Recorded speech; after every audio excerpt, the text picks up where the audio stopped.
सुबह 4:30 बजे हैं, जवान उठने लगे हैं, टॉयलेट कॉमन है तो कतार यहाँ भी है। 5:30 बजे ब्रेकफास्ट और जवान बॉर्डर के लिए रवाना।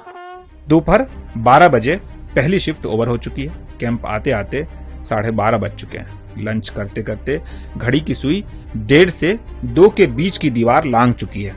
2:30 बजे तक सभी जवान बेड पर हैं। अब शाम के 4:30 बज रहे हैं, जवान उठने लगे हैं। 5 बजे तक डिनर शुरू।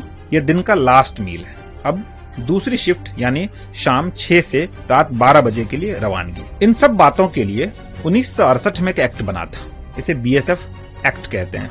लेकिन इसमें जवानों के ड्यूटी आवर्स का कोई हिसाब किताब नहीं है। आमतौर पर एक बॉर्डर आउटपोस्ट जिसे बीओपी कहा जाता है, उसका इलाका 3 से 3.5 किलोमीटर का होता है। इसकी निगरानी में अमूमन 18 से 20 जवान लगाए जाते हैं और उसी हिसाब से उनका वर्किंग आवर्स भी बदलता रहता है। बीएसएफ में जवानों की वर्किंग आवर्स पर वहीं से रिटायर्ड एडीजी एसके सूद कहते हैं, कोई ऐसा फिक्स टाइमिंग नहीं है बॉर्डर पे, क्योंकि बॉर्डर पे तो 24 घंटे विजिल चाहिए। ये तो हुई एक बात, कुछ कहानी सी, लेकिन इसके साथ साथ सच कुछ और भी है।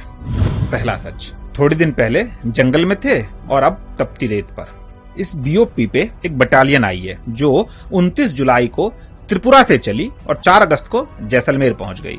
2 दिन बाद बॉर्डर पर तैनाती शुरू, यानी अब तक हरियाली में थे और अब गर्म रेत पे। बॉडी एडजस्टमेंट के लिए कोई वक्त नहीं। बीएसएफ एक्ट के मुताबिक शिफ्टिंग से पहले 1 महीने की प्री इंडक्शन ट्रेनिंग जरूरी है। दूसरा सच, 3 साल में ट्रांसफर का नियम, लेकिन हर बार चैलेंजिंग एरिया। कई बार ऐसा होता है कि 3 साल चैलेंजिंग एरिया में रहे और फिर अगले 3 साल उसी तरह के इलाके में पोस्टिंग कर दी गई, यानी परिवार के साथ दूरी बनी की बनी रह गई। नियम ही ऐसा है। एक यूनिट के पास सिर्फ 14% फैमिली अकोमोडेशन का ऑथराइजेशन है, यानी बाकी जवान परिवार नहीं रख सकते।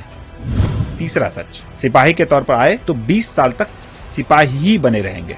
जवानों को एक प्रमोशन में 18 से 20 साल लगते हैं, यानी सिपाही में ज्वाइन किया तो 20 साल सिपाही ही रहना होगा। ऐसे में एक ही तरह का काम करते करते फ्रस्ट्रेशन तो होगा ही ना। दरअसल बीएसएफ में प्रमोशन का कोई रूल ही नहीं है, बस एलिजिबिलिटी का रूल है। 7 से 8 साल में सिपाही की एलिजिबिलिटी पूरी हो जाती है, पर प्रमोशन 20 साल में ही हो पाता है। बीएसएफ जवान ये सब बदलना चाहते हैं, लेकिन बोल नहीं सकते, तो हम इसे कहने की कोशिश भर कर रहे हैं। सच तो यही है, बीएसएफ का भी और उन सैकड़ों खुदकुशियों का भी। क्योंकि सच करीब से दिखता है।